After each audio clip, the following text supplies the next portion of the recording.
Elle a été enceinte par son professeur de mathématiques. Elle avait 17 ans, un sourire timide et des rêves plein la tête.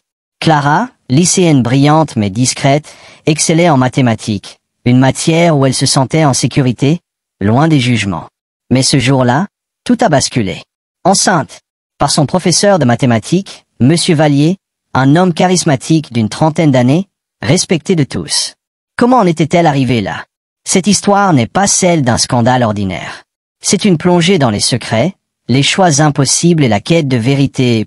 Clara était une élève modèle au lycée Saint-Exupéry, une petite ville où tout le monde se connaissait. Les couloirs bruissaient de rumeurs, mais elle préférait ses cahiers au commérage.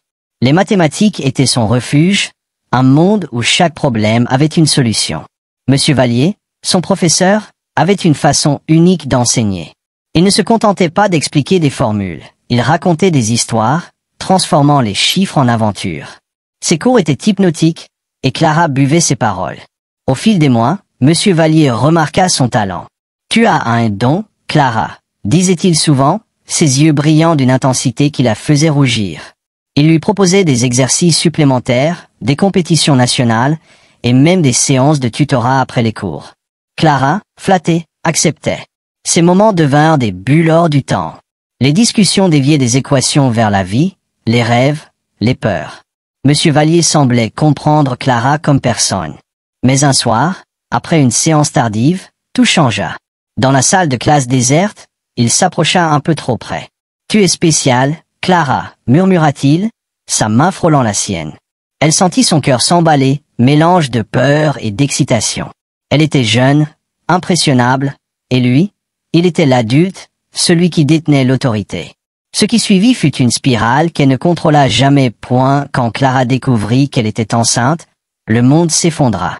Elle avait 17 ans, un avenir prometteur, et maintenant cette vérité qu'elle ne pouvait partager. Elle n'en parla à personne, pas même à sa meilleure amie, Léa. Chaque matin, elle se regardait dans le miroir, cherchant le courage de faire face. Mais comment? Monsieur Vallier, lui, avait changé. Fini les sourires complices. Il évitait son regard en classe, prétextant des réunions pour annuler leurs séances de tutorat. Clara se sentit abandonnée, mais pas seulement. Une peur plus profonde grandissait. Et si quelqu'un découvrait la vérité? Dans une petite ville comme la leur, un scandale pareil détruirait tout. Elle cacha son ventre sous des pulls amples, prétexta des malaises pour sécher les cours. Mais un secret de cette ampleur ne reste jamais enfoui longtemps. Un jour, Léa, inquiète, la confronta. « Clara, qu'est-ce qui ne va pas? Tu n'es plus toi. » Sous la pression, Clara craqua. Les larmes coulèrent, et elle avoua tout. La relation, la grossesse, la peur. Léa, choquée, promit de garder le secret, mais insista. « Tu dois en parler à quelqu'un. Ce n'est pas ta faute. » Clara savait que Léa avait raison, mais affronter Monsieur Vallier semblait insurmontable. Pourtant, un soir, elle prit son courage à deux mains. Elle l'attendit à la sortie du lycée, dans l'ombre du parking. « Il faut qu'on parle, » dit-elle, la voix tremblante. Monsieur Vallier, visiblement nerveux, tenta de l'esquiver. « Ce n'est pas le moment, Clara. » Mais elle tint bon. « Je suis enceinte. C'est de vous. » Les mots tombèrent comme une sentence. Son visage se figea. Pendant un instant, elle crut voir de la panique dans ses yeux, mais il se ressaisit vite. « Tu ne peux pas prouver ça, » dit-il froidement. « Et si tu parles, personne ne te croira. Pense à ta réputation, à ton avenir. » Ces mots la brisèrent. Elle rentra chez elle, en pleurs, convaincue qu'elle était seule contre le monde. Mais Léa, fidèle, refusa de la laisser sombrer. Ensemble, elles élaborèrent un plan. Clara ne pouvait pas affronter cela seule, mais elle ne savait pas encore à qui se confier. Ses parents, la directrice, la police, chaque option semblait terrifiante. Le déclic vint d'un endroit inattendu. Madame Dubois, la professeure de littérature, remarqua le changement chez Clara. Cette femme d'une cinquantaine d'années, connue pour son franc-parler, avait un sixième sens pour détecter les élèves en détresse.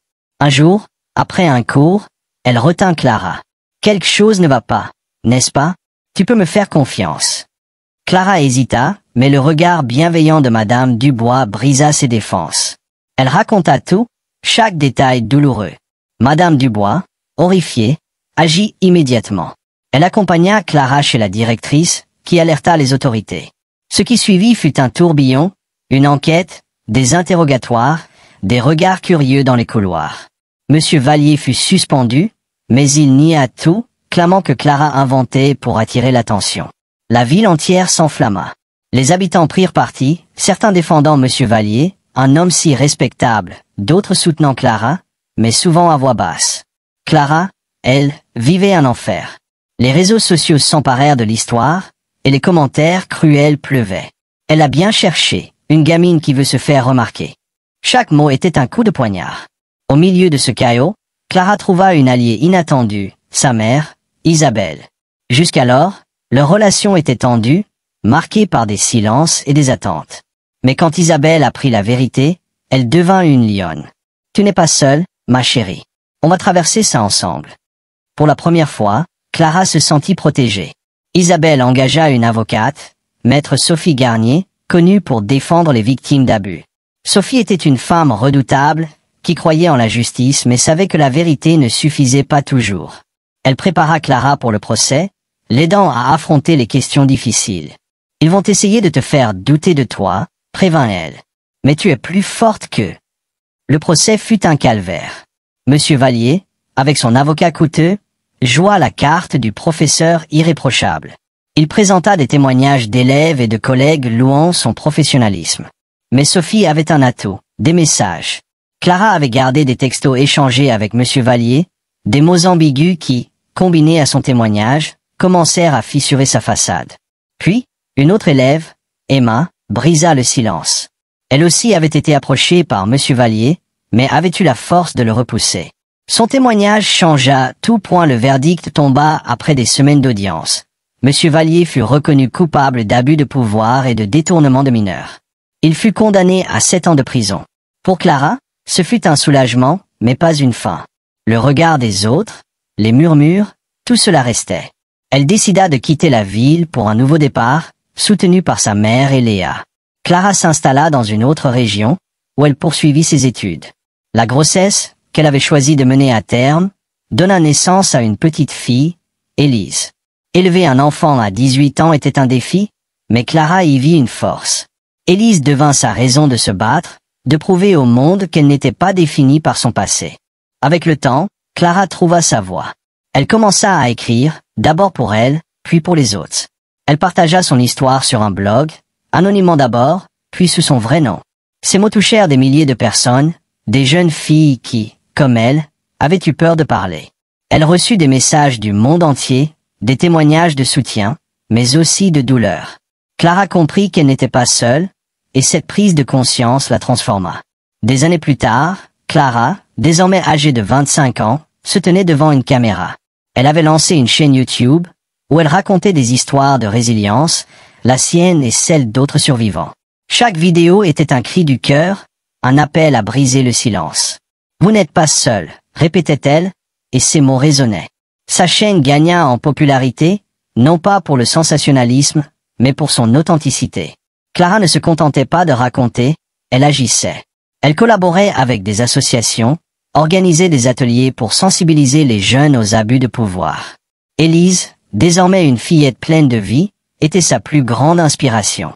Un jour, Clara reçut un message d'Emma, l'autre élève qui avait témoigné au procès.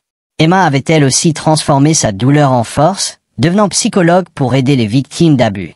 Les deux femmes se retrouvèrent, et leur amitié devint un symbole d'espoir. Ensemble, elles lancèrent une campagne nationale pour réformer l'éducation, insistant sur la nécessité de protéger les élèves des prédateurs. Clara n'oubliera jamais ce qu'elle a vécu. Les cicatrices sont là, invisibles mais réelles. Pourtant, elle a appris à les porter avec fierté, comme des marques de sa résilience. Son histoire, qu'elle partage aujourd'hui avec des milliers de personnes, n'est pas celle d'une victime, mais d'une survivante. Une femme qui a transformé la douleur en lumière. Et toi, qui regardes cette vidéo, souviens-toi, peu importe ce que tu traverses, ta voix compte. Parle, quelqu'un t'écoutera. Avec le temps, Clara trouva sa voix. Elle commença à écrire, d'abord pour elle, puis pour les autres. Elle partagea son histoire sur un blog, anonymement d'abord, puis sous son vrai nom. Ces mots touchèrent des milliers de personnes, des jeunes filles qui, comme elle, avaient eu peur de parler. Elle reçut des messages du monde entier, des témoignages de soutien, mais aussi de douleur. Clara comprit qu'elle n'était pas seule, et cette prise de conscience la transforma. Chapitre 7. La voix des silencieux.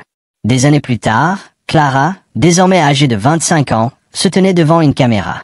Elle avait lancé une chaîne YouTube, où elle racontait des histoires de résilience, la sienne et celle d'autres survivants.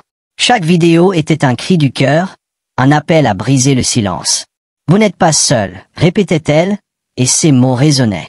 Sa chaîne gagna en popularité, non pas pour le sensationnalisme, mais pour son authenticité. Clara ne se contentait pas de raconter, elle agissait. Elle collaborait avec des associations, organisait des ateliers pour sensibiliser les jeunes aux abus de pouvoir. Élise, désormais une fillette pleine de vie, était sa plus grande inspiration. Un jour, Clara reçut un message d'Emma, l'autre élève qui avait témoigné au procès. Emma avait elle aussi transformé sa douleur en force, devenant psychologue pour aider les victimes d'abus. Les deux femmes se retrouvèrent, et leur amitié devint un symbole d'espoir. Ensemble, elles lancèrent une campagne nationale pour réformer l'éducation, insistant sur la nécessité de protéger les élèves des prédateurs. Épilogue, une lueur dans l'ombre. Clara n'oubliera jamais ce qu'elle a vécu. Les cicatrices sont là, invisibles mais réelles. Pourtant, elle a appris à les porter avec fierté, comme des marques de sa résilience. Son histoire, qu'elle partage aujourd'hui avec des milliers de personnes, n'est pas celle d'une victime, mais d'une survivante. Une femme qui a transformé la douleur en lumière. Et toi, qui regardes cette vidéo, souviens-toi, peu importe ce que tu traverses, ta voix compte. Parle, quelqu'un t'écoutera.